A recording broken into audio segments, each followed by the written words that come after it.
My name is Bond. James Bond. Shaken, not stirred. Do you expect me to talk? No, Mr. Bond, I expect you to die. I'm now aiming precisely at your groin. That's not funny, 007. For England, James? No.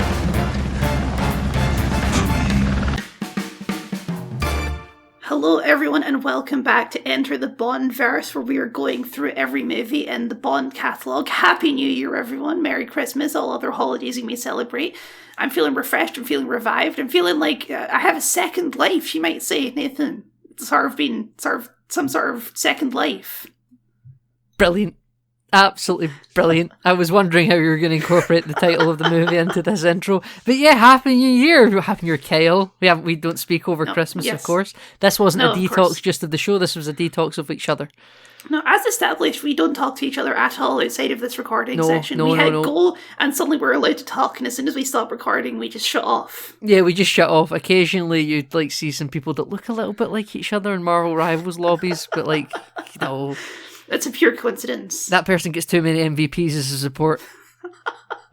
You know? Just to make it clear, Nathan is not referring to himself, because Nathan never plays as a support. No, I don't like people. I'm a glory whore. Yeah. It's all about me, which is why I'm an Iron Man man. Of course, yes. No, sorry. It's We're a not perfect here. fit between character and person, player. Kyle, we're Perfect not here to synchronicity. talk about Marvel Rivals, are we? Are you sure? I think I would rather talk about Marvel Rivals. No, that's not true. This movie is fascinating. This is a great film. I mean, great's maybe pushing it. It's certainly a film with a lot of stuff in it, though. It's great the way you enjoy watching the construction videos on YouTube. You know, when someone's like, "Hey, let me quickly build this hut in the middle of the woods and the middle of nowhere," and you just Right, that's a yeah. tour video. What's that going to be about? And you just watch it happen. You go, that was fun. I think this film's just a fun time. Yes, we're doing the 1967 film You Only Live Twice. Connery's last question mark for the time? Connery, as we assumed in 1967 last film, yes. Well, at the time, I don't think they assumed that because James Bond will return in the credits. Well, okay, it says James Bond will return. It doesn't say Sean Connery will return. For the time, that's unprecedented, right? I guess. I Doctor don't Who know hasn't much done about it yet. When did Doctor Who's older than 1967, isn't it? Well, yeah, Doctor Who came on there in 1963, but when did Hartnell leave? Was that 1966?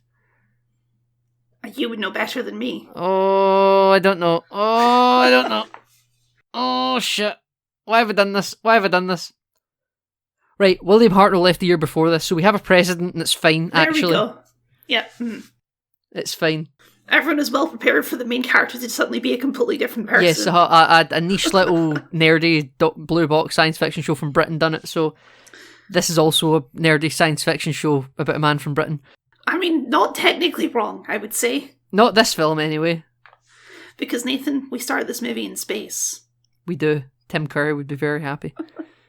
Tim Curry and also Dr. Evil, I think. Yes, yes. We start with a long, smooth vessel, Kyle. And it's got this movie is more than any of the ones we've watched so far. There's a lot of Austin Powers in this movie. Yeah, I think this movie is... I think I've read before, a long time ago, I haven't looked up this recently, but things in my head that say the two films that inspired them most is Thunderball and You Only Live Twice. I can see that, yeah.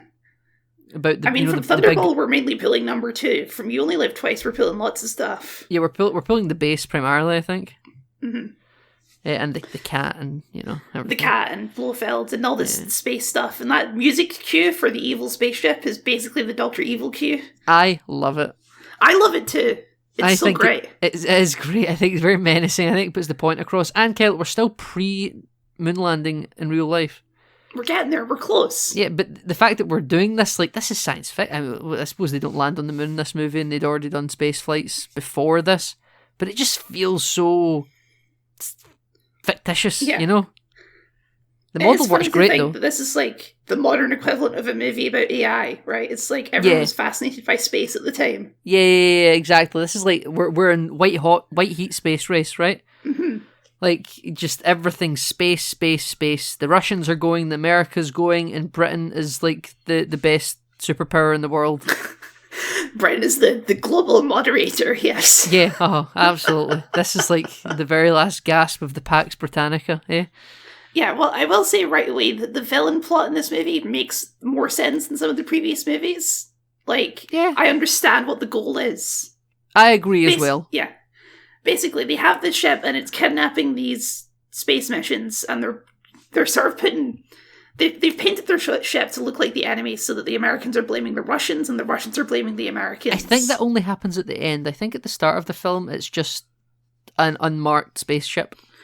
Well, this gets into a big question I have, which we'll maybe save for later, but how can they see the spaceship? Like, they have video cameras showing what's happening in the space mission, which means they have multiple spaceships up there, I assume. Some with cameras attached to give them alternate angles. Kyle. They have They have a very good lens, okay. And this is just like lore, but for the 60s, right? You're just at the tip of going into black space. You're still just high atmosphere, right? That's what we're going to say.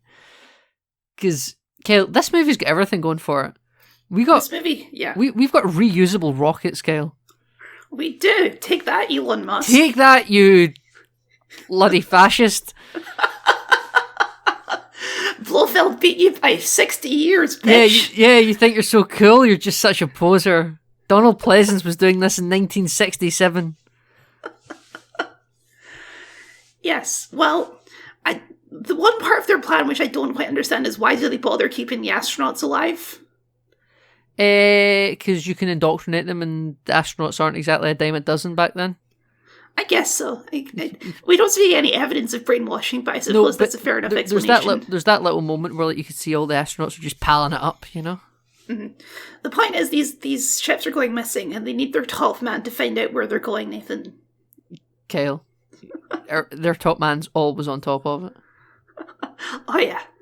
Time to Bond kissing a lady, 0 seconds. That's just nothing. They don't waste time. Our man in Hong Kong is working on it right now. Slow crossfade to Sean Connery on top of a lady. And he says what's maybe one of the worst lines in the series so far. Yeah, this feels very icky. Why do Chinese women taste better than everywhere else, Nathan? I was so icked by this. This lady's name is Ling, right? Uh-huh. She proceeds to bring out a machine gun and gun down Bond. Yes. And I thought he deserved it, frankly. I will say, I think this is a great opening to the movie. It's so hammy. It's really hammy, but they fold up this bed and then they just... 3 guys come in and just gun him down. And it's like, holy shit, this is an opening. If this happened in Austin Powers, when they bring the bed back down, he would be all like suited up with the bullets in his mouth. You know? And he would be like, oh, behave. I will say, like, this is, okay, it's called You Only Live Twice because Bond, he fakes his death at the start of the movie. For some reason. Yes, I never understood why they faked his death and what benefit that actually gave to his mission. To justify the title of the film. Yeah, that's pretty much it. It's a cool scene, and then there's this whole dramatic bit where he's like, they didn't just dump a fake body into the ocean because that would be too easy. He's like in like the mummy that they've wrapped up to dive into the ocean, and then some in a divers plastic come bag in and take, with a breathing apparatus. Some divers have to come down and pick him up and take him to the submarine. It seems overly convoluted, I would say. Kyle, I don't want to jump past what, because the police arrive to verify Bond's death, right? Oh yes, okay, yeah. And they both kind of are having a chat, you know, they're like, you know, oh boy, this is just how it goes, you know, because the machine gun people that come in to kill him, you know, they want to verify his death as well, but they're like, we've done it, we can run away now. Yeah. And the police are like, well, at least he died on the job. He'd have wanted it that way. You know what? Accurate. Accurate, actually. I think this would have been Bond's perfect death. Not what happened to Daniel Craig. This is No, how spoilers, Bond wanted to go. but... No, I don't. Listen, Kyle. We're not going to get there for months. It's fine. We'll have long forgotten by then. Yeah. Long forgotten by then. So I don't know if this will make any sense to you, Kyle. But see, with all of the body dumping and being in perfect naval attire and being on a submarine, and like the hamminess of it, Yeah. This feels like a Pierce Brosnan Bond movie. Or more accurately put, maybe this is the kind of Bond movie that the Pierce Brosnan movies would go on to be based on. I understand what you mean by that. Like, it feels like, because those movies are quite camp, with maybe the exception of GoldenEye. It's this level of, like, hyperness to it. Yeah, exactly. Yeah, like, it's playing it straight, kind of. Mm-hmm. But it's all very camp. Yes. Just before we blaze past it, I think the intro to this one is very good. I like it. Yeah, with the volcano erupting and I don't know what you call them. What are those, like, the art? It's like the circles with the lines. It looks like bamboo. I don't know what you call it either, but I like the intro. I really like this song. It's a top one for Bond Nancy songs, in my Sinatra. opinion. You thought it was a Robbie Williams song. Well, yeah, Robbie Williams is a hack, as we know. Well, so. as we do know. Yes, as we do know. I'm a big But Robbie he did Williams sample fan. this song, yeah. He did sample this song. But no, Nancy Sinatra, You Only Live Twice, very good. It's a fun intro as well. I think it's visual. I know it's just like lots of stock footage of no, it's probably stock footage. I think probably shot original footage for it, but it's just a lot of volcano eruption footage. Volcanoes and Japanese ladies. Yes, indeed. Perfectly serviceable, Kyle. And then I did want to point out one thing I noticed in this intro, which is the screenplay was by Roald Dahl. Yes, I looked it it is. up and it is that Roald Dahl. Yep, it's that Author Roald Dahl. Author of famous children's books like Willy Wonka. That's the fella. You're right. And, you know, everyone's got interesting crossovers sometimes. Yeah, it's just a strange thing to think that the man who wrote the screenplay to this also wrote Charlie and the Chocolate Factory, you know? Is he friends with Ian Fleming in life? Probably. Most of these authors are usually, like, friends with each other, right? Yeah, probably. That's how you get it, right? You're like, yeah, I knew the writer. Like, give me the job for the film. Uh-huh. So when Bond is picked up to put on the submarine, Mm-hmm. he's just got some good quips right off the bat, doesn't he? Of course. So, Kyle, we unzip him and he's in full British Royal Navy Commander Bond attire. I think the first time we see it in the franchise. Yes, it is, yes. And what does he say when he gets out the body bag? Request permission to come aboard, sir. Brilliant. Good for you, Bond. What I really love about this submarine is this is M's private submarine, I suppose. Yes, the submarine is called M1. Yes, and both M and Moneypenny are dressed up in their little naval attire while they're on the submarine. Yes, exactly. All of it's so camp. I love it. And I love too that it's like basically a recreation of the MI6 office with the same setup. Yeah, it's got the hat just on a rack. submarine. It's got all the big heavy wooden tables. Got the rugs. Got the big wooden bookshelves. Sure, this would weigh a submarine down. You would think, but it's honestly like a video game reskin of the usual MI6 base. It's like, oh, this is the naval season. Yeah. yeah. It's like this is the naval season, the battle pass. Yeah. Yeah. Get Moneypenny in her naval attire now. Uh-huh. Get the limited edition M hat. But Kyle, we are taking Bond to Tokyo. Yes. This is the gig. We are convinced because this spaceship kidnapping astronauts and cosmonauts. They're fairly sure it came down in Japan somewhere. Somewhere in the Sea of Japan, right? Mm-hmm. No other scopes are picking it up, but this is where we think. So we're going to Japan. And we have a contact waiting for us in Japan. And Moneypenny has come up with the code word for Bond to say. Uh-huh. Kyle, I love you. I love you too, Nathan. It's a hell of a code word, isn't it? It's great. It's good stuff. And she's like, Bond, I need you to say it so that I know you understand. Do you think M signed off on this passcode? I would love it if M had to say it to Bond. Bond, I love you, is the code word. That would have been fun. That would have been good. Bond, despite he's only here for this one briefing, and then M tells Moneypenny that, Bond must be getting on now. We're going to launch him out a torpedo tube. Yes, for some reason.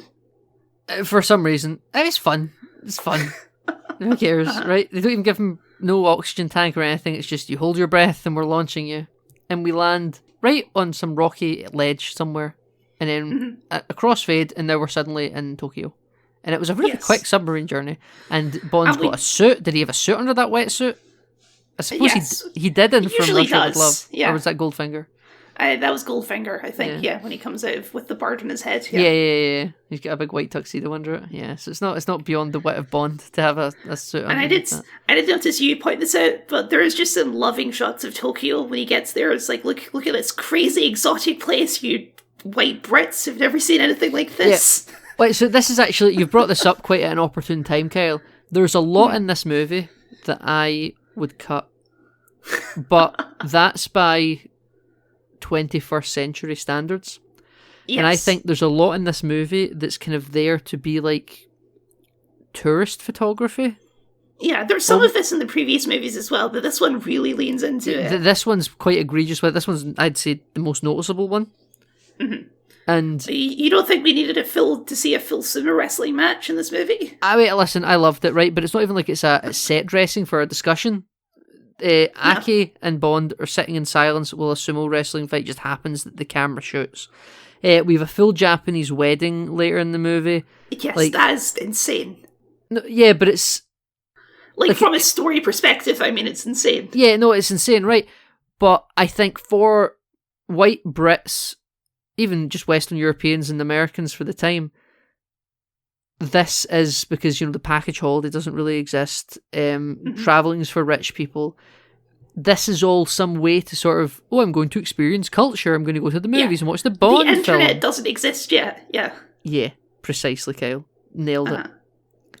And it's one of those things where I think maybe for the time, this was great. It's good exposure. I think probably, yes. I mean, I'll come up front right now. I do not know how faithful this movie is to Japanese culture. I'm going to assume it takes some liberties, especially with the ninjas. But I am going to agree. But for the time, was this seen as quite progressive? I mean, potentially, yeah. Potentially? I honestly don't know. Yeah, but like now, because I can open TikTok and I can look at, the 10 best restaurants to go in downtown Tokyo in March 2025. Yeah. And it's like... You know what? Unlike Dr. No, they don't have a white lady pretending to be Chinese. They have actually Japanese ladies be Japanese, I assume. But they do have a white man pretending to be Japanese later. Well, we'll get to it. Yeah, you're right, though. They actually hire actors of the region, right? I assume. They could be Tibetan for all I know. They could have amazing prosthetics. Yeah. No, I think they are actually of the area because I'm watching these on Prime, and Prime has this little X-ray feature when you pause. Yes. And you can, it tells you, here's the actor in this scene and all that, right? So, Bond arrives, and he's at the sumo wrestling place, and this is where he meets Aki, who sits next to him, and she is working for a man called Mr. Henderson for some reason. Yes. Mr. Henderson is a character who's given a lot of this build-up and intrigue and backstory only for a guy who dies 5 minutes later. Yeah. Are you familiar with this actor? He looked very familiar. So, have you seen the Rocky Horror Picture Show? I have not. Okay, well, that doesn't help. Hold on. cut this down for time. So I'm quickly googling his name. Okay, so you're not familiar with him. No. This is an actor called Charles Gray, right? Okay. And he is in the Rocky Horror Picture Show. He's the criminologist. The Rocky Horror Picture Show for framing is actually a criminologist sort of going over the story of what's happened. Right. Okay. And he's the guy who, in the Time Warp song, sort of in a really posh British voice, goes, "It's just a jump to the left," And everyone goes, right, "Step to the right." So he's that guy, right? Okay, gotcha. He also... The primary school disco classic, yeah. Yes, right? He also is not done with this franchise. Oh. But we'll leave that... Not as Mr. Henderson, I assume. Not as Mr. Henderson. We'll leave that for future. Okay. But I think he's a very good actor. And so this is the first Sean Connery movie I ever saw in the cinema. Okay. I'm sure you said that about a previous one, but okay. No. I'm sure you've said you've seen other ones in cinema, but I guess this is the first one. Yeah, this is the first one I've seen in the cinema. I'm very sure of that. And I hadn't seen all of the other Bond movies at this point. I still haven't. There's a few in the Bond repertoire I've not seen. But when he shows up on the screen, everyone in the audience gave him a good chuckle. And I was like, what don't I understand here? What inside joke am I missing? So we'll find out in a later episode. I just want to prime you for it, right? Okay. I just wanted, like, there's a bunch of stuff about this character that makes him set up like he's going to be like one of the supporting characters of this movie. Like he has like a he's fake going leg. to be he's going to be the Tanaka. The Tanaka, or like that guy in From Russia with Love. Oh yeah. Who I can't remember the name of anymore. Or what's the guy from Doctor No? With Yeah, the red sure. There's t-shirt? always like one of these guys. Yeah, right. Yeah. He has like a missing leg from a former injury at some point. He's living in Japan. He's some sort of like MI6 sort of envoy in Japan, it seems like. Yeah, he's like your man in the ground. Yeah, he has all this old British furniture inside this Japanese hotel. Yeah, he's lived here for 28 years, so that's roughly the end of the Second World War. There's just a lot of build up to this guy for him to just get stabbed in the back through a paper wall. Yeah, isn't it just? But he gives the Nathan, code of "I love you," you know. But he did deserve it because he stirred the drink. He did not shake it. He did, that bastard. He had it coming. Bond's a gentleman, though. He doesn't correct him. He just drinks it. No. He goes, stirred. He does make it. He goes, stirred, He not does make shaken. a little face, though, you know. Did I get that Like, correct? oh. Yes, perfect. And then he does like a little disappointed face. He's like, well, you're going to get it. If no one else kills you, I will. Uh-huh. But then Bond just sort of immediately takes matters into his own hands, as he often does, because he takes down this assassin, and then he's like, I guess I'll just put this on this guy's clothes and see where he goes. Yeah, so he gets the assassin down on the ground. Does the assassin kill himself? Does he commit suicide, or does Bond kill him? I thought Bond killed him. I honestly, it was quite dark. I don't It quite was remember. quite dark. It was unclear. Surely keep him for questioning Bond. But No, I mean, no, we're going this to do is some Bond cosplay. at some of his worst spy work, I would say, in this movie. Yeah, you're right. We're going to do some cosplay, Kyle. We're going to be method acting. We're going to put on his trench coat and his fedora. Well, he's very luckily happens to be wearing like a surgical mask, so Yep, you know, I guess he had a cold. they were aware of Smog and COVID in 1967, right? Mm-hmm.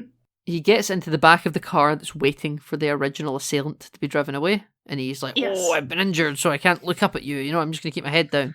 And we get all the way to somewhere called Osato Industries. Yeah, to like the CEO's office, which I have to assume is multiple floors up, so we must have ridden in an elevator with this guy. A mirrored elevator. Well, you know, remember he brings him in with him like carried over his shoulder. That's true, yeah. Yes, he's but that must have been really uncomfortable. He's like, I got to put you down. We're standing in this lift really awkwardly, you know? Mm-hmm. And we have quite a nice office fight. Oh yeah. There's a reveal. There's punching through walls. Bond, when he gets thrown down on the sofa, is like, good evening. All this time, Bond, just let him carry you right there. What if he carried you to like a blender? Again, this is Bond just being a sociopath. A man was just murdered right in front of him, but he's still just making quips. He's making jokes. Absolutely. He's having fun. So we have quite a good fight scene. We're bringing out swords, and he's like throwing sofas at him.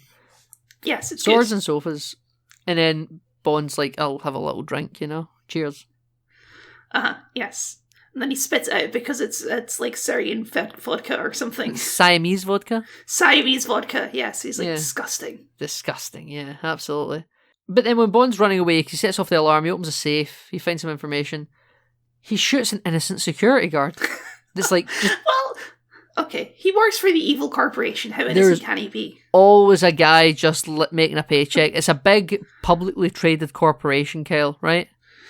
Nathan, Austin Powers already made this joke where they cut to the family receiving like the brutal news that their husband's been murdered. Yeah. But I think that the person in Dr. Evil's lair, though, is more explicitly a henchman than this security guard securing a corporate building. It's a matter of life and death, Nathan, you know? He has the license to kill and he's going to use it. Yeah, he does have a license to kill, that's very true. Yeah, I just feel really bad for the security guard's family, right? I'm just saying it. I think Bond's a psychopath. I think he's a murderer. I think there should be a government inquiry about the actions of MI6's agents in the field, frankly, after that. That's fair. Well, this leads into a baffling scene, which is he gets rescued from this scene by Aki. She shows up in her car and drives him off. And then he's like, oh, take me to Tanaka, because that's supposed to be my contact. And she's like, no. And then she gets out of the car and runs into the subway, and he chases after her like a psychopath. Yeah, like a man gunning it in the night, yeah. Yeah. But then she stops, and then he walks forward into a trap floor. He sends him down a big slide into a lounging chair where then he meets Tanaka. And Nathan, why does any of this happen? For a bit of intrigue, it's to help with the pacing. I think they thought people would be getting bored. This movie's just clipping. This movie's just moving. Shit happens. Just Yes. and then this, and then this, and then this. I do like that when he lands on the chair, he immediately like crosses his legs, like, oh yeah, I'm just gonna lounge in this chair for a second. Yeah, he's like, oh, this has all worked out perfectly. So Henderson tells Bond that people who are quite close to Tanaka, they get to call him Tiger. Yes. His full legal name is Tiger Tanaka. This is where I notice that Tanaka is an entirely dubbed role. Mm-hmm. In the Prime X-ray stuff with more fun facts, it's like Tanaka, the body actor, and then there's another actor that's Tanaka, the voice actor. Yes. I'm going to guess the original actor's voice accent was too thick or something, would be my guess. It's very possible, very possible. I'm in the middle of watching Squid Game at the moment, which is Korean, not Japanese, but I'm watching it dubbed. Sorry, everyone.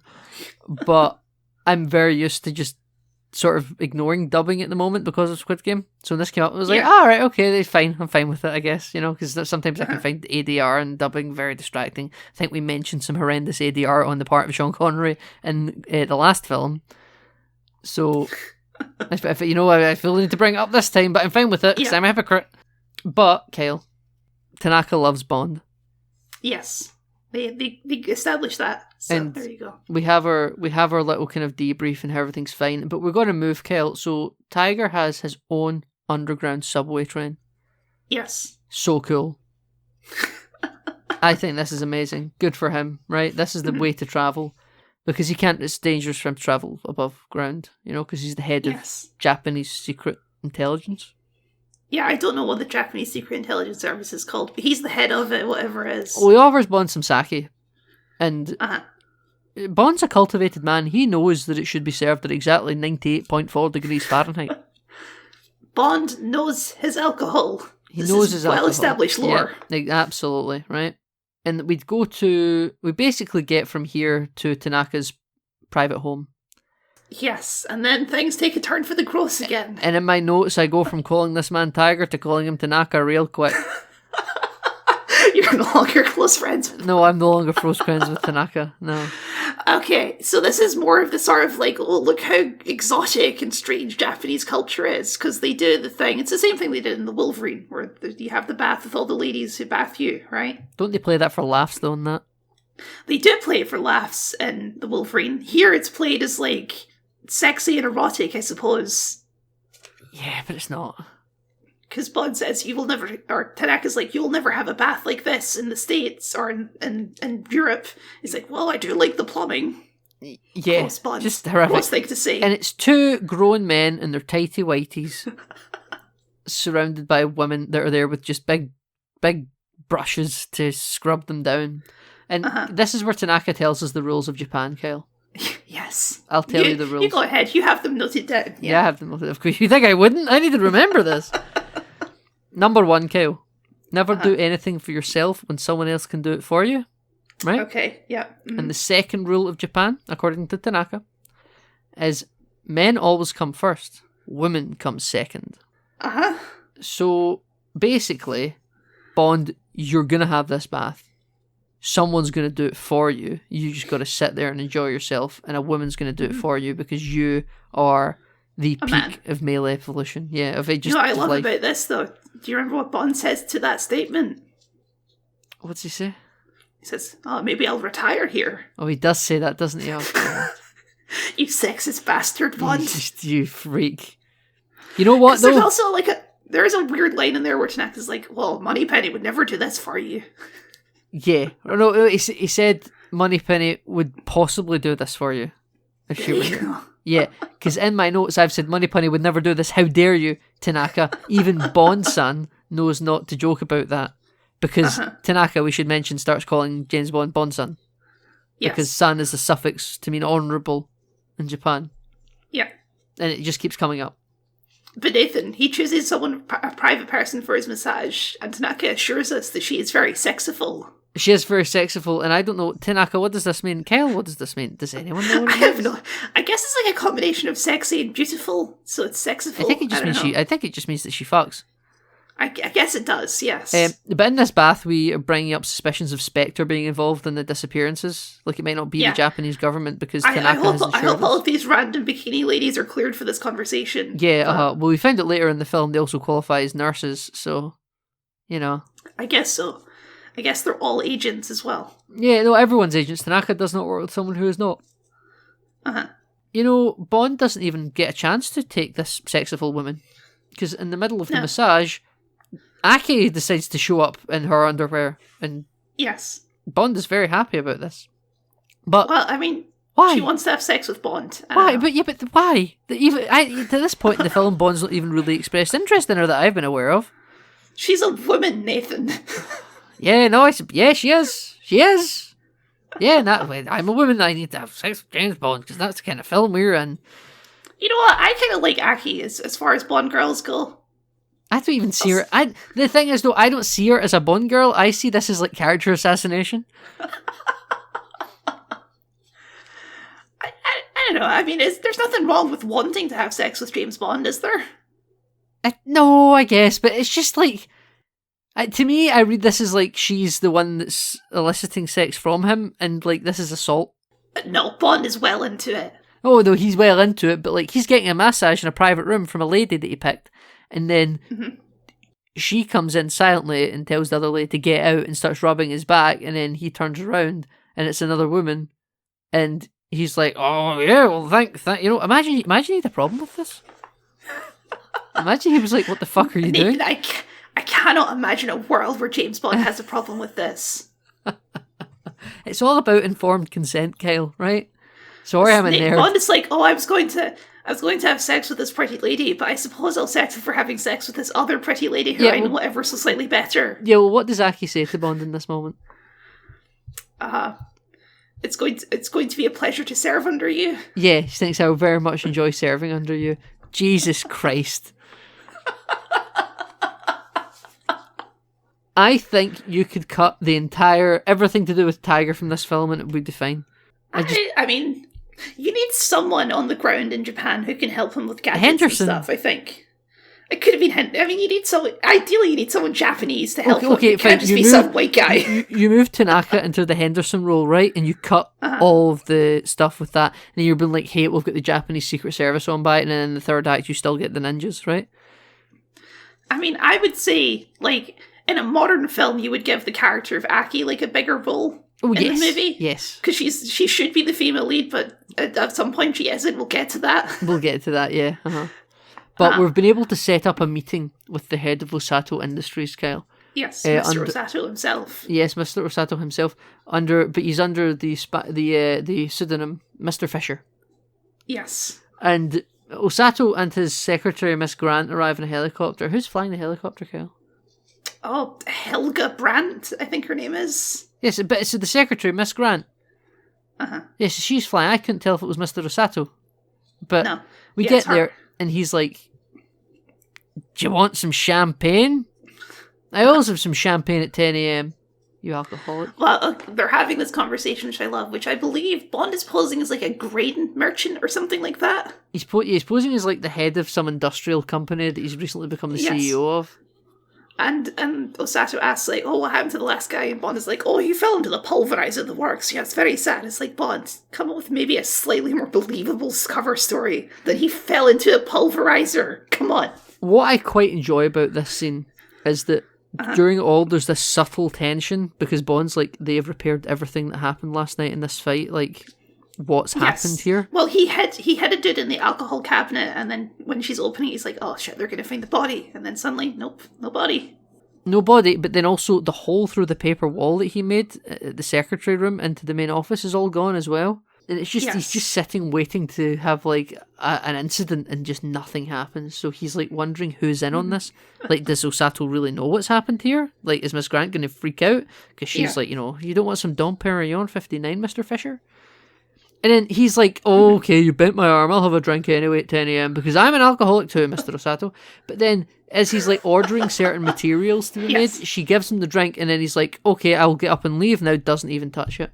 What a perfectly good waste of Dom Perignon 59, Kyle. Well, Nathan, it was probably poisoned, so... Well, who knows? Mr. Osato has an X-ray table and sees that he has a gun on him. Yes, he does. It must be a very expensive desk to have an X-ray machine built into it. It's only there to identify if they have a gun in the specific place that spies hide their guns, right? If they just have it on their holster and tucked into their belt. It's there so he can like sexually harass people he gets to sit in the seat in front of him. Oh no! So that he can see their underwear. Just adjust that. Let's see what your holster's like, eh? It's cut through bone. Yeah. Yeah, exactly. Yeah. Uh-huh. Yeah. Okay, it's just there to be a pair of. Enough, yeah. So Bond's Japanese codename is just 00. They don't have a 7. Because Aki comes to the rescue again when he's leaving. And then this is where they're like, we're being chased by people in a sedan. Basically the same scene, except it's daytime now, yeah. Yeah, it's but now we have a magnet helicopter. Yes, it's like I think you said this, it's like something of Grand Theft Auto. Yeah, I did. Aki calls in that they're stuff. being chased. They're being chased by goons, so yep. Somehow they can make it from the middle of Tokyo to the countryside in like 2 minutes, but let's not worry about that. Yeah, I mean, how did we get from coming out of submarine in Hong Kong? I'll assume you can do that in Japan, I don't know. I don't know either. But then we pick up the car and drop it into the ocean? Yes. Why? We're just killing people here. Yeah, just blow them up if you're going to do that, honestly. I guess it's like... Because there's less of a paper trail. I don't know. This is a slow death, Kyle. Yeah. This is horrific. This is torture. But Nathan, this is the sign of Japanese efficiency, okay? It's just a drop in the ocean, Kyle. It doesn't make sense, Bond. That's not what you say in response to that sentence, for sure. Sure. Well, we end up at the dockyards. Uh-huh. Well, they learn that Osato has something to do with a ship. I cannot remember the exact details. They believe this ship has something to do with the rockets for some reason. Oh, it's rocket fuel, right? They're rocket fuel. They're transporting chemicals that they think might be rocket fuel. Yeah. And the ship's called the Ningpo or something? Something like that, yeah. But we get a big helicopter roof shot, don't we? It's honestly quite an impressive shot even today, thinking about how much setup that must have been. But like, you see Bond and there's like 60 goons chasing him across this roof and you see him knock one out. It's a pretty cool shot. Yeah, it took a lot of choreography and planning for the time, yeah. Absolutely. They didn't just do that in a whim. I wonder how many times I wouldn't even say for the time. I would say for now, that would be a pretty impressive shot to pull off. I think now they wouldn't even do it. It would be all in the CGI set, you know? CGI. Well, yeah. There'll be green padding around the edges. Yeah. They don't have the guts to go on the roof these days, Kyle. Health and safety. What I love about this action scene, though, is they play the You Only Live Twice music over it, so it's like this casual sort of beach resort music over this intense action sequence. Yeah, I mean, listen, I think I'm still gun-barreled out, so I'm fine with it. No, I didn't say it was a bad thing. I think it's a fun, creative choice. Yes, it is. To see Bond running for his life, and it's like, do. Aki's been told to run away to tell Tiger what's happened, and I think this is also where he's like, tell Tiger to tell M that we need little Nellie and her father. Send little Nellie and her father. Yes. Yeah. So that's where this is set up, and then as he does all of his Assassin's Creed leap of faiths off of the roof, yes, he does do that. Yeah. He just gets hit in the back with a wrench. Yes. And Miss Grant is actually the villain. Then he wakes up in what might be the most insane scene in the whole movie. Yep, and Miss Grant is someone called Number 11, so she's part of Spectre, confirmed. She is Spectre. She's also insane, totally clinically insane, I think. Yeah, she just starts assaulting sexually Bond when he's tied to a chair. Yeah, well, she wants information. She's torturing him. She pulls out like a plastic surgeon's knife to scrape off skin or Bond something. Is still pretending to be Mr. Fisher. Yeah, and then she sits on him and starts making out with him, and it's like, Bond, why are you going along with this, you horny bastard? And Bond's like, I'll give you $300,000 from the recipe that I stole from Musato Industries when I take it back to my company. I'm a spy. He's pretending that he's a corporate spy. Yeah, he's pretending he's like Slugworth from Willy Wonka. Uh-huh. And this gets into another point, which is, how does every Spectre agent not know what Bond looks like at this point?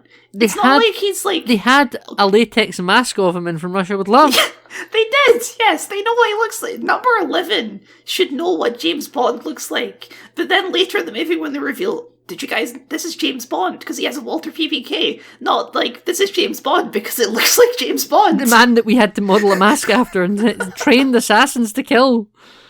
Yes, it's very weird. Well, Kyle, the things he does for England. The thing he does for he fucks a crazy lady who... Yes. And she agrees. She's like, fine, I'll set you free, and then we'll get in the... And for some reason, instead of throwing him overboard, we're now in a plane, Kyle. We're flying away. And this is... I think this entire stuff's crazy, because it's clearly a very thought-out sequence. Like, everything's in it.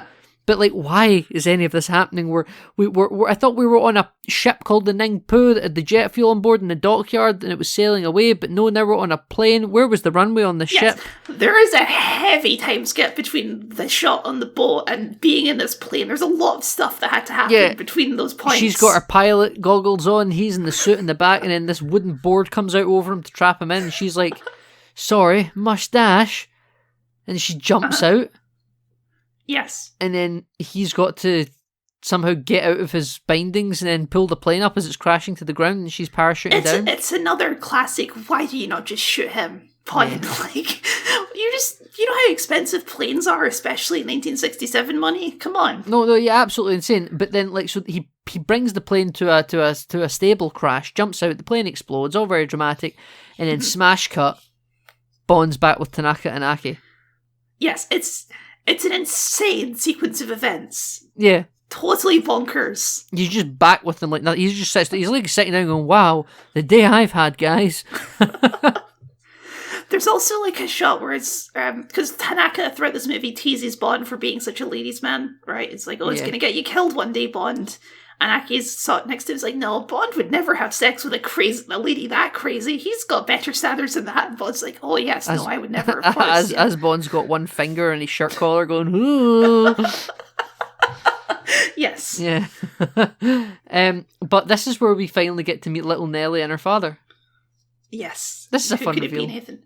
It's Q, baby. He's back. It's Q, yeah. You didn't think he was going to be in this movie, but here he is. Here he is, even though Bond already had a little safe-cracking gadget in the first act.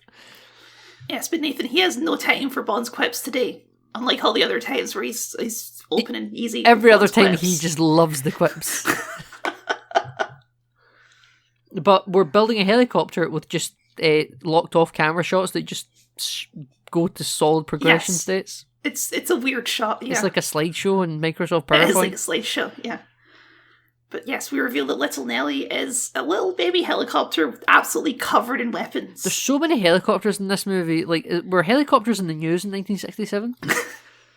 They must have been, yeah. This movie is very helicopter heavy. Yeah, Osato and Grant fly one into Osato Industries, and then there's helicopter goons chasing Bond around in his little assault helicopter. Helicopters galore, Kyle. I will say, I kind of love the Little Nelly action scene. I think it's kind of amazing. It's fine. I like Little Nelly. I think it's a good bit of kit, Kyle. It's got machine guns, heat-seeking missiles, flares, a rear-firing flamethrower up to 80 yards, and regular rockets as well. And smoke, and mines. It drops mines with little parachutes. It drops air mines, yep. This is like my favourite starfighter from Battlefront 2. I'm just thinking, like, in terms of shooting an action scene in 1967, this is extremely ambitious to do a helicopter action sequence. I don't even think you see any of the clipping around the cut-out outlines, unless they filmed it for real. It's genuinely good, and they play the Bond theme over it, and it's good. It's a good use of the Bond theme. I'm not going to say it's a good... I think it should be used so sparingly that you don't actually have enough of it to play during an entire action scene. I think, like, you crescendo the action scene with it. I don't think you have it be through the length and breadth of the action sequence. It's better than using it as Bond walks out an airport, okay? It is better than that. Yes, you're right, Kyle. So Bond wins by using every single piece of Little Nellie's weaponry. Every single gadget that Q explained he uses in this one sequence, yes. Yeah, and then that's the only gadget Bond gets, just Little Nellie. He gets some gadgets later from Tanaka as well. He does from Tanaka, yeah. But I don't think he ever actually uses the rocket gun, does he? Oh yeah. He does. Well, yeah, he uses the rocket cigarette. Yeah, but there's also like guns that fire rocket-propelled bullets, I which think seems that- a bit excessive. I think but- that's what all ninjas are using, though. I think that's just like that's supposed to be like why the bullets are causing big bullet holes everywhere. Right, I see, okay. But Kyle, we're now jumping to Russia because Russia are also doing their launch. That's a response to Yes. the American launch at the start, because they think that the Americans are just lying and they've stole their own ship, and the Russians like we're launching, and if you steal ours, there'll be trouble. Yes. And this is where Spectre's like, right, well, we're launching ours now to intercept you. You know. And yeah, I will say too, I assume they must be model work for all this ship stuff, right? It's very good. Yeah, it is You very don't good. really- It looks like the Thunderbirds. It looks like a bit like the Thunderbirds, but you don't ever think about it as being like models. You're like, yeah, it's I think about it being yeah. a model at that port where that little astronaut gets snapped off in the space box. What terrifying imagery, though. I mean, honestly. It is quite haunting. The movie opens with a man, one being kidnapped and one being doomed to float off into space. Yeah. But Pretty- yeah, pretty I like. depressing. There's something, just those shots of like the ship opening up and eating the little capsules, just very iconic stuff. Yeah, it's great. It's great. And this is where like the US officials are sitting in their chairs going, this can't be, the British are wrong, it's gotta be the Russians. The Ruskies are doing this to bait us out. You know, we can't believe them. Oh, and Obligatory the world shot. will never believe that the Russians kidnapped their own ship. It's like, you guys, you dumb fucks, you're the ones believing that.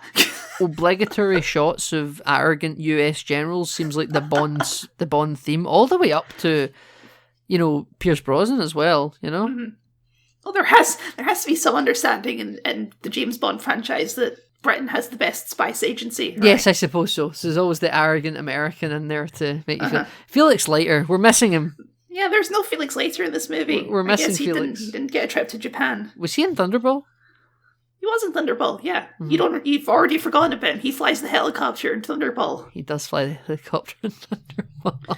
We both agreed that he was the weakest of the Felix Leiters so far. Yes, you're right. Allegedly Felix Leiter. So they're giving Felix Leiter a rest for this one. Yeah. But the Japanese government seem to be working with Spectre to start the war, because they're like, Yes. you promised us that there's this some will sort of make the profit war margin start here. between Russia and the USA. Yes. And they're like, you know, hey, and then number one, because we don't know his name, he's, I expect a bigger payout in advance than we originally He wants intended. $100 million in gold billion. Yeah, and then the Should've called Japanese agents Goldfinger. are like, this is extortion. And because it's Spectre, Extortion is our business, Extortion is our yeah. business, which is literally in the name. Now, question, Kyle. If Tanaka is the head of the Japanese Secret Service, what are the Japanese agents doing with Spectre?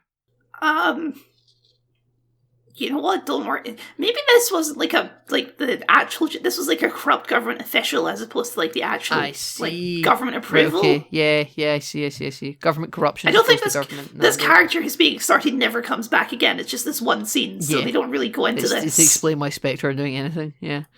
Yeah, it's to explain how Spectre has a secret base in Japan, I And guess. number one has a little henchman called Hans. Little henchman. Yeah, I would. Little, he's a big henchman. He's a big yeah. henchman. Big Aryan classic man. Yeah, he's like the blonde one from Russia with Love, but like Mark II. They put him in the Captain America machine. Yeah. Yes, yeah, they did. So he's like, "Would you like to see my piranha fish? I throw this leg of lamb on a string in, and they will eat it to the bone in 30 seconds." Yes. And they do, and he brings out the rope, and it's just on a bone. They're like, "Whoa, we better not mess with this guy." Well, yes, everyone coming in to speak with Blofeld too. They have to walk across this very bouncy looking bridge. That's yeah. got piranha fish beneath it. Yeah. Yeah. So this is where he has like a conference with Osato and Number 11, Yes. and he's like, "Here's the X-ray we took. Here's the gun that he uses." Yes, we only know one man who uses a gun like this.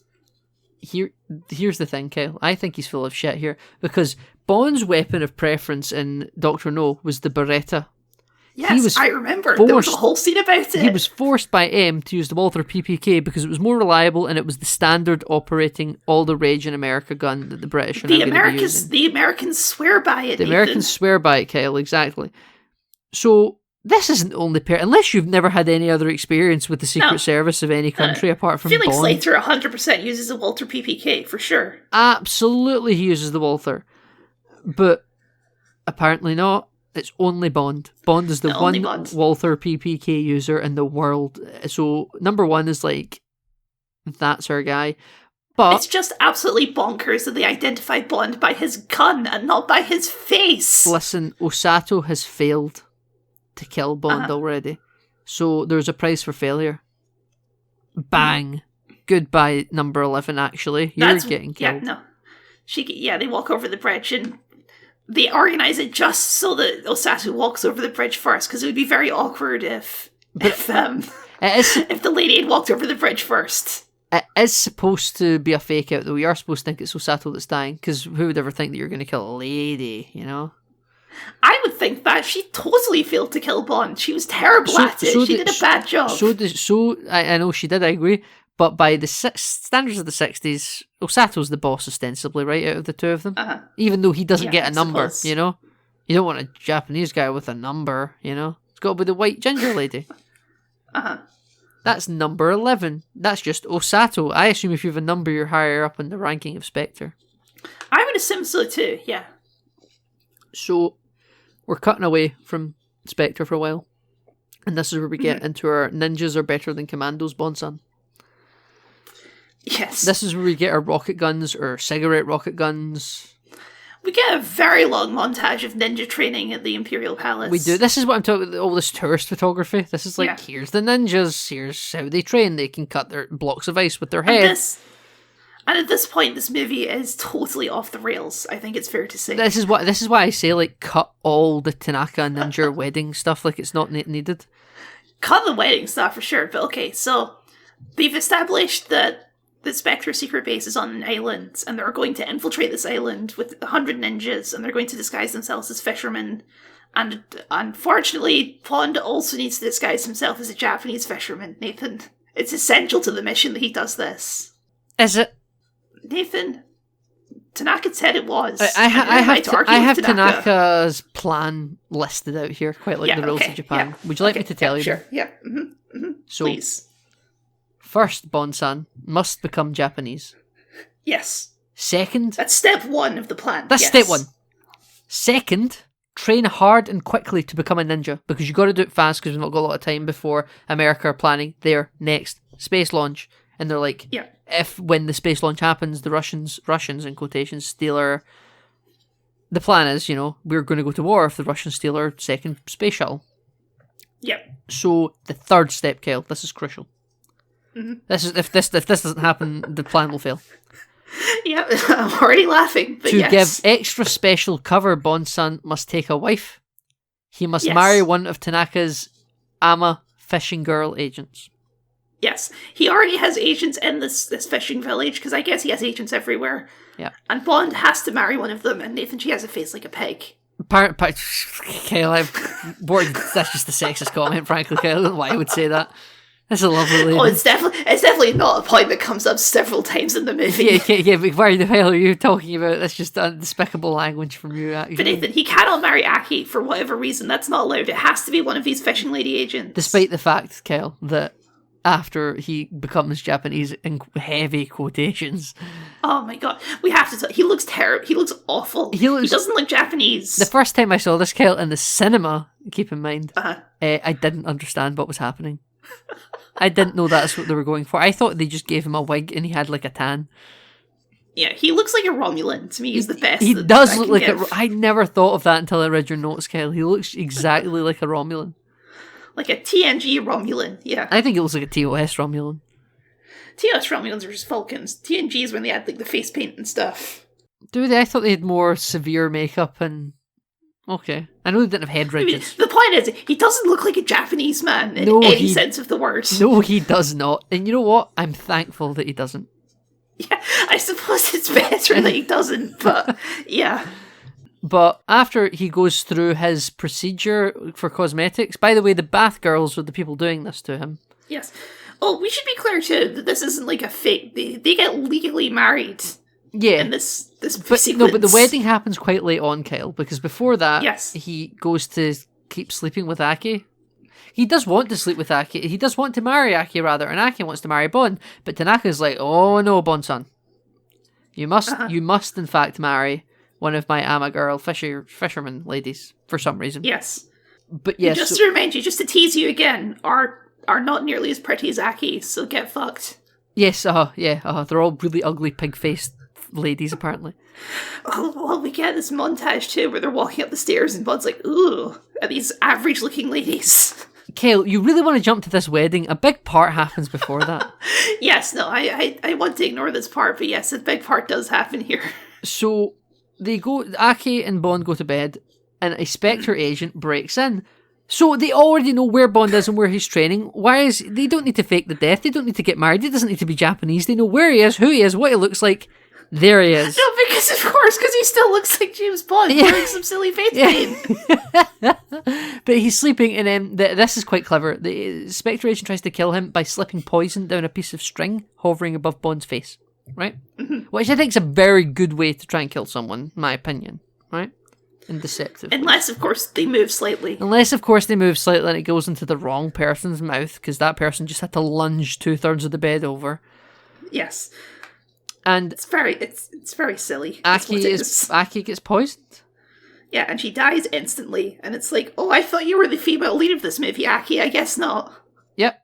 Now Bond is just Japanese for no reason, with a shaven chest. And yeah, and then Spectre gets another agent into the facility and tries to kill him a second time. When he's doing his combat training.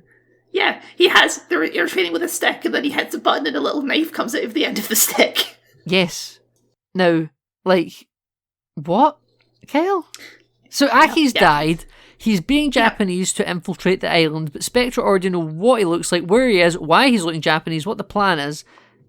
Or are these independent agents not communicating with Head Base and they're just using their own initiative? There's no way that's true. But now we get to the wedding, Kyle. Yes, now we get to the wedding, yes, when the cover is doubly blown, yes. Been blown twice already, and nothing's changed. Uh-huh. And we do have this big, yes. long wedding. But thank God that James Bond's wife isn't one of the pig-faced ladies, it's a pretty lady, so all is good. All is well, Kyle, in the world. Uh-huh. And it's a lady called Kissy. Kissy, yes. For some reason. I have to assume that's a nickname, but... Sure, maybe. Who knows? But this is where in my notes I mentioned that half the film feels like an excuse for Japanese tourism in the 60s because people couldn't really go there who are the audience of this movie. Because this wedding just drags. Yeah, we have an entire Japanese wedding ceremony where they do the thing where they each take a sip of tea and all of this, yeah. But we get to so we leave the wedding and now we're going to return to the island where the Spectre base is because Bond needs to become one with the fishermen and the Ama fishing girls and blend in, and he sees there's a funeral there, but Tanaka's like, we must wait. The ninjas are all over the island. The ninjas are already there, Kyle. The ninjas went ahead. Yes. They're all over the island, but it is not time to strike because we have days before the US space shuttle launch. Yeah, they don't entirely know where the base is yet. They still need to find it. Yeah, but Bond has a theory that it's in the volcano, but he doesn't know that for sure yet. Yeah, because they watched the helicopter go down, and then when they chased it, it was missing.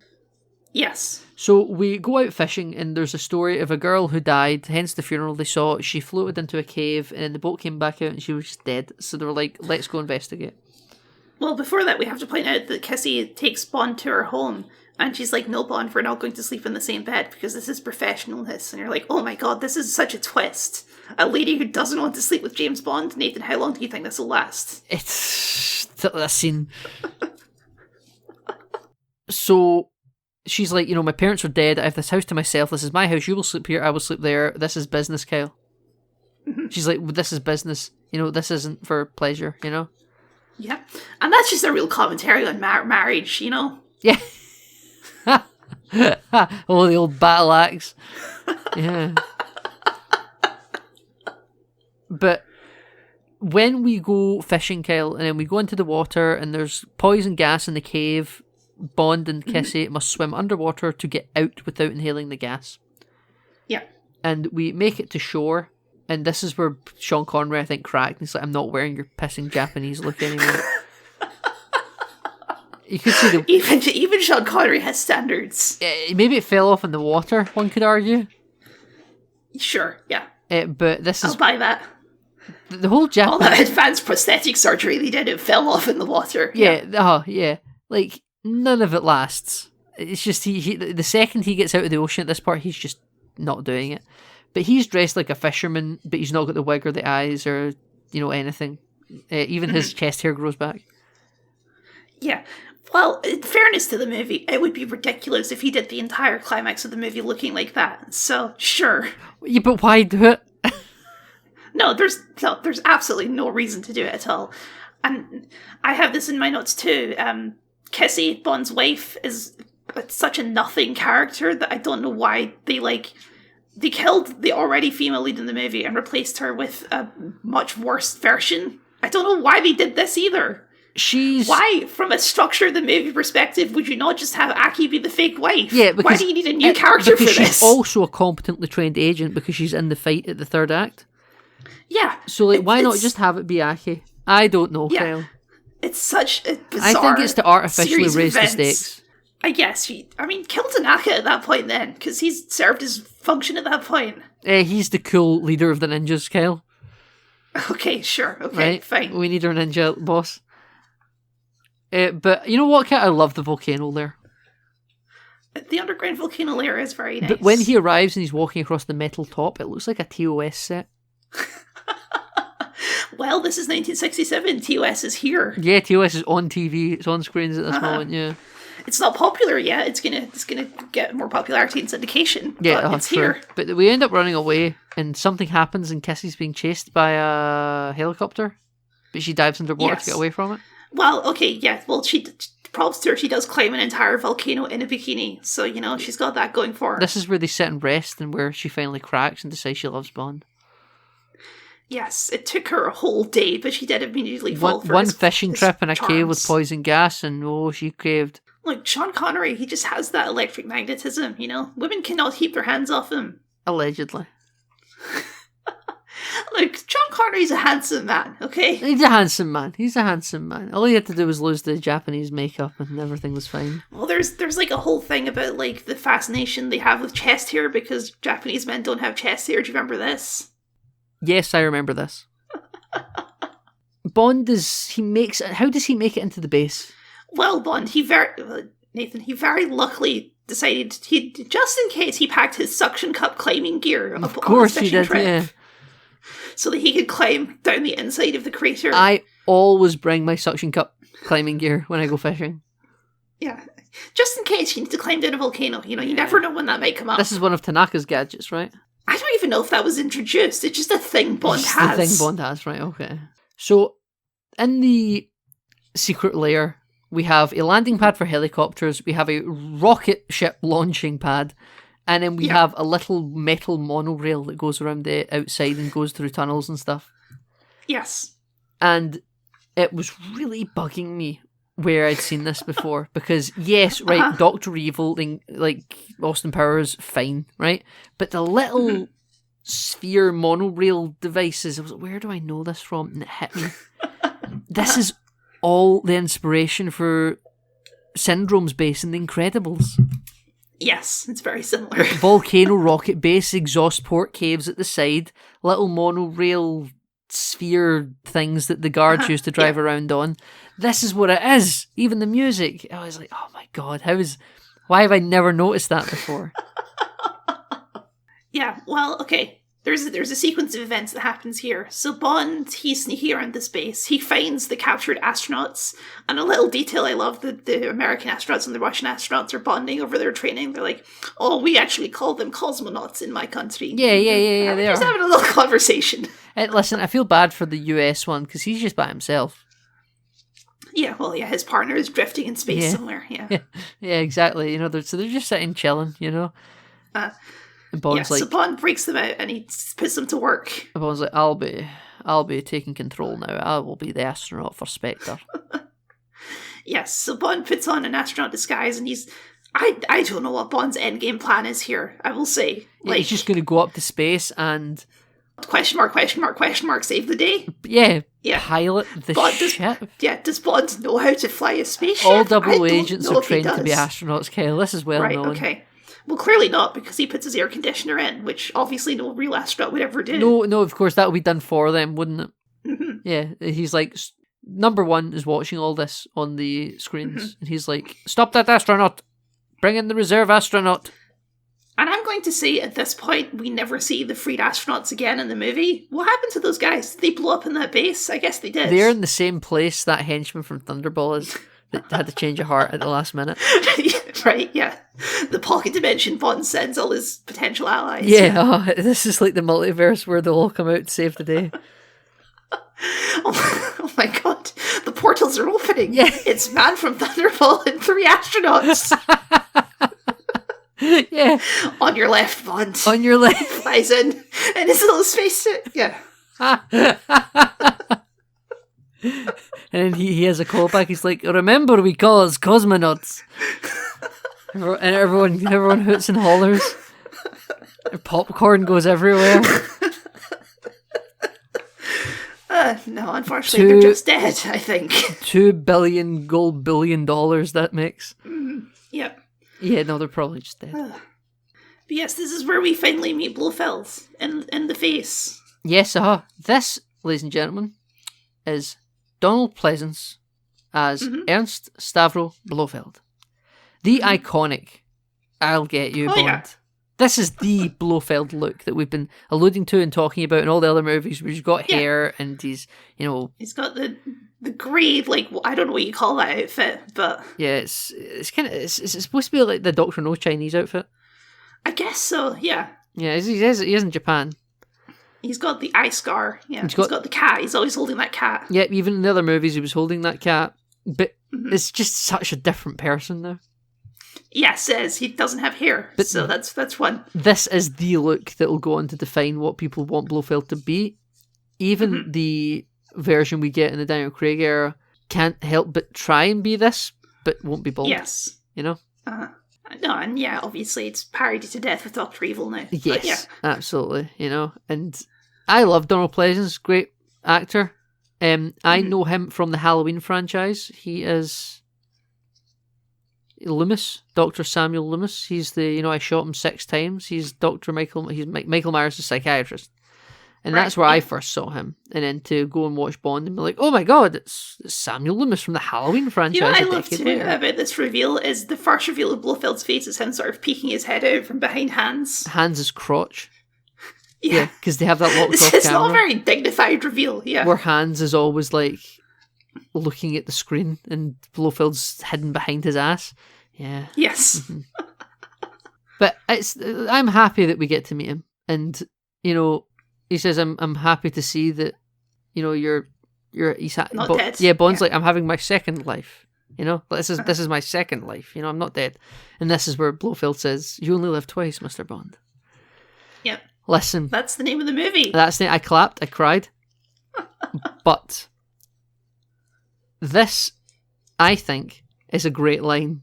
I just think it's so well delivered.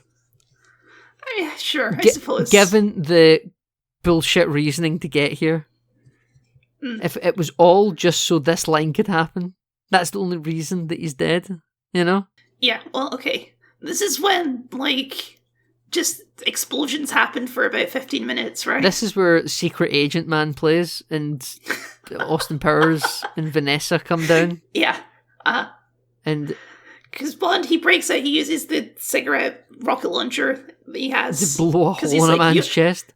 Because Blofeld is like, oh, you're going to die. And it's like, if I'm going to die, you don't mind if I smoke, do you? It's like, Blofeld. Give him a cigarette, let him smoke away. It's not the nicotine that will kill you, Mr. Bond. Yeah, he does say that, doesn't he? Yeah. I forget to say, the volcano has crater guns, Kyle. It does have crater guns, and blasting the ninjas. Why didn't they spot Bond and Kissy earlier on when they were here? No, there's a reason they brought 100 ninjas, because so many of them just die instantly. These are terrible This is ninjas. the Battle of the Somme. Yeah. Also, I have to point out the ninja outfit is very silly. They're wearing these grey bright onesies. purple. Are they they're purple? like purpley grey. Yeah, I just thought they're grey. purpley grey, and they're they have the hood over. They look very silly. But at this point, because Bond has blown a hole in a man's chest, yes, Blofeld's going to take him away, and he's like, "I look forward to personally exterminating you, Mr. Bond. Blofeld, But not just right now. shoot this man now. This is the man Just shoot that him. killed Dr. No. This is the They man left you Bond in tried. this room with no armed guards. This is the man you tried to kill in From Russia with Love. Like, get revenge for number 3. Get revenge for Kleb. You know, number walk 1. him over to the fish tank that's outside of this room and shove him in. Yeah, or just Why are shoot you him. why are you keeping you alive for any of this? Yeah, it's insane, right? But the base, I love the base invasion, Kel, with all the ropes coming down from the ceiling, descending. Yeah. At this point, by the way, we should note the Spectre space shuttle has launched, and it's getting closer and Yes. closer to the American space shuttle. As soon as their space capsule disappears, they're planning to launch their bombers over Russia, basically. Yeah, like you see like Their all this fingers on the B-roll of button. like fighter jets Yeah. and bombers just lifting off, and he's like, maintain position! Like, how can a plane maintain position? It's just doing circles at the border of like NATO. Like, code word is imminent, folks. Code word is Code imminent. word is imminent. At this point, Mr. Sato dies. Mr. Sato. Oh, well, he doesn't just die. Blofeld shoots him right in the face. Yes. He shoots that guy, but not Bond? What are you doing, Blofeld? He gets very fed up with everything that's going on. He's just wanting to kill everyone, but not. He loves like- Bond. He shoots that guy, takes Bond on the little bubble car thing, and then when he's getting off the bubble car, then he's planning to shoot Bond. Just in the middle of the fight for some reason. Yes. Makes no fucking sense whatsoever. It's like they were trying to stage a crime scene. It's like, oh, he died in friendly fire. It was friendly fire. I actually never Yeah. killed anyone. Kissy is also running around in this fight with a gun. She's like Yes. fighting as well, but she's not in ninja But attire. also, she's still wearing her bikini. No, yes. she has like another kind of blouse or something. She has with a shorts. she has a shawl over her bikini, Right, but okay, she is she's- still wearing a bikini. Right, okay, yeah, that's okay. But she should be in ninja attire. Yeah, she's a trained agent, right? At this point, because I think, is it Tanaka that shoots Mm-hmm. Blofeld as he's prepared to shoot Bond, and then He hits him with a shuriken. he hits him with a shuriken, you're right. And then Blofeld's reaction to that is just to use the little monorail ball to just drive away lazily. Yes. And Blofeld sort of disappears for a while. And this is where Tanaka and Bond link back up, and they're like, we need to get to the control room. And then they're like, it's too well defended. Is it? Bond just came out of a little side corridor with Blofeld. Yeah. Take that side corridor. You'll be fine. Like, no one's defending it from the side entrance except Hans is in the meeting room. And that's... Yeah, and, but Nathan, none of this. The important part is when we see a ninja kill 6 dudes with a sword. Okay, it's very cool. I honestly, I think the sword choreography in this movie is quite good. I like it. yeah, it's just like nothing in this action sequence makes any sense whatsoever. This is when I point out that they have little camera shots of the spaceship in space. That doesn't make any sense. It's just the shot of the film roll, yeah. Yeah. But it's in film, yeah. yeah, So Bond does take my advice. He does go back up the very not guarded corridor to get into to get into Blofeld's office, to then get into the control room that way instead of going in the front door. Mm-hmm. And Hans is waiting there. Hello, Hans. yeah, And Bond and Hans have a very quick and boring fight. yeah. It's not quite up to the level of the office fight earlier. No, it's not. But Hans is... Especially because from the very second the fight starts, you're like, Hans is going in that fish tank. Yeah, and he does. You're just waiting for that to happen. Yeah. And Bond has a little one-liner. What's he got, Kyle? Bon appetit. Brilliant. Which is great, but Bond doesn't know there's piranhas in that fish tank. I mean, he looked down and saw one through the murky water. He was like, We didn't see one. The piranhas are just inferred. We never see a piranha in this movie. we don't. But Bond he's a cultivated man. You know? Right, He speaks okay, multiple yeah. languages. He's also a fisherman expert. He did a summer course in Oriental languages, Nathan. Yeah, of course he did. That's why he didn't need the handy book that Moneypenny had him. Yeah. So the ship is getting closer and closer to the US space capsule. And it's about to envelop it. It's about to open its jaws. Yes, but they did install a self-destruct button on it. That's what Bond is getting to the control room for, because he heard Blofeld say, once we capture this thing, just blow it up. Yeah, blow up. That's his plan. Yeah, it doesn't matter anymore, you know? And when that happens, it explodes. But surely the shockwave's going to knock that US space shuttle off course in severe ways. There's that, and also this does not disprove that it was the Russians. No, at this point, by the way, the Spectre space rocket even has CCP communist logos Yes. all over it. Because I guess they assume the Americans also have cameras in space watching this. Yes, So it's like we want them to think the Russians are doing this to them. We're going to brand our space shuttle the CCP because even though the CCP are denying it, of course, they've advertised it's them doing it. Yes. But the ship blew up. Why does that mean we're not going to war? Like, they at no point had any intention of stopping. What was their plan? Yeah, they don't even know about Bond's mission. They're not clued out on this. Yeah, exactly, right? And then they're like, okay, the word is not given. Everyone go back to your post. Cancel red alert. We're fine, actually. We see all the stock footage in reverse with all the planes coming back down. Yeah. Yeah.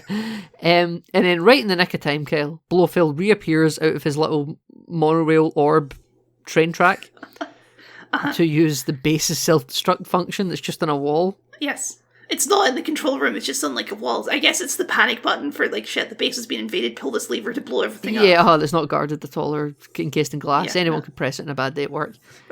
And then we get this footage of the ninjas and Bond and Tanaka and Kissy all just swimming really aggressively down that little exhaust tunnel that had the poison gas in it earlier on. Mm-hmm. And then planes fly over and give us some rafts, don't they? Yep. And then somehow Bond's raft drifts away from all the other rafts because he's in the middle of the ocean on his own. Bond and Kissy have their own little private raft, don't they? And it's the exact ending of Thunderball. Yeah, except they don't get Picked up. Fulton extraction device. Yeah, they get it's actually a pretty funny shot. The submarine comes up and lifts the boat on top, the little raft. It's a good. It looks like they done it for real. I assume they didn't, but I can't see the effects in it. Like, it looks like it was done for real. I mean, I think you could probably do that with like some stage shots and some hydraulics or whatever. Yeah, Doing a probably. stage I think test. it looked very convincing to me. Put it that way. I good, can't yeah. see the ropes. I can't see the strings. And instead of having sex with a lady, Bond ends being cock blocked from having sex with a lady. So there you go. Because M's like, go bring M and go bring 007 inside, please. And she's like, with pleasure. immediately, yeah, which is a funny ending, right? Frankly, I think Bond deserves this. But I love that M submarine is actually called M1. Like, you see that in the wide shot, brilliant, just amazing. It's just it's like Bond's Aston Martin having the registration plate 007, right? Yeah. And then this is where we get the James Bond will return on Her Majesty's Secret Service. Yeah. Which I bet at the time they fully expected to be Connery. Why recast, right? I don't know the details, but yeah. I'm assuming Sean Connery was just sick of doing it, or they weren't giving him enough money or something. That's something we can look into for next week, because I'm sure we will discuss it. Maybe scheduling conflicts. He was too busy filming Zardoz or whatever else Sean Connery does. I don't know. Back in the 60s, I don't know what he was doing. But that's it, Kyle. That is You Only Live Twice. You know what? It's a very stupid movie, but I did have fun with it, I think. Yeah, so did I, actually. I quite like it. Because you know what? It wasn't boring. Thunderball was boring. This movie is just silly and dumb, and that's more interesting. Yeah, I'll grant you. This film definitely kept my attention more. Yes. This is a film that I remember quite vividly, as opposed to the others. So I'm very happy that we both kind of came out of this with this is just a kitchen sink film, Just everything's going on. Well, if I'm remembering correctly, you've not seen On Her Majesty's Secret Service, have you? No, I have seen On Her Majesty's Secret Service. Oh, you have? Okay. I have. This is where... What are the ones you haven't seen? I've not seen a plethora of Moors. Right, okay. Oh, is it Dalton that you've never seen a Bond movie of? I've never seen I've seen bits of Dalton. I've seen lots of different clips of Dalton, but I've not seen probably half of Roger Moore's films. Well, yeah. Our first Bond switch up. Not a very long Bond era, but No, because we immediately fall back into Connery one film later. Yes. Which makes this a complicated, not quite an end of the era thing. It's like a sort of pivot for a little bit. It's an end of Connery's first continuous run at the character. Sure, yeah. We can maybe do a bigger Connery retrospective when we get to Diamonds Are Forever. Mm-hmm. I know we have never seen Ever Again, but I think we'll have so much more to talk about what the hell was going on with that we won't have time to do a full Connery retrospective. Right. But we could probably talk more about Connery's era with Diamonds Are Forever as opposed to this film. Mm-hmm. But that, and yeah. Of course, we can do our illustrious George Lazenby retrospective next week. Yeah. Yeah, what do we think? Yeah. Exactly, Kyle. Well, indeed. That was you only live twice. And Nathan, since you only live once, where can people find you on the internet very for their good, one very life? good.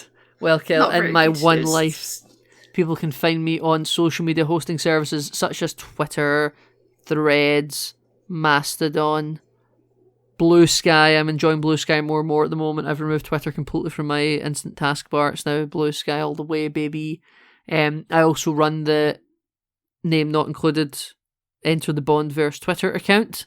You can follow us over The there. Blue Sky account at this point, don't you? I probably should, yeah. It's just Twitter for the moment still has a better UI, you know? It'll get there. By the way, just as a side tangent here, remember I was telling you I would hashtag all my Blue Sky tweets because I knew they would put it in there? Yes. They did! Yeah, they did. Yeah. And it worked. I just wanted to bring it up. Very good. I just wanted to bring it up in the show. It's a callback to like some episode we did months ago. I don't remember which movie it was. Yeah, well, probably we could have been back early Foxverse, to be honest. Yeah, it was probably like X-Men: The Last Stand. I had no idea. Probably, yeah, we're just talking at our asses, assuming which episode it was. But you can find me all there, and of course in Kyle's YouTube comment sections from time to time. Yes, and of course you can find me at Kyle the Scott on YouTube, where I do video essays and game critiques. I'm also on Blue Sky very occasionally, but mainly on YouTube is where all of my stuff goes. And thank you very much. Oh, no, sorry.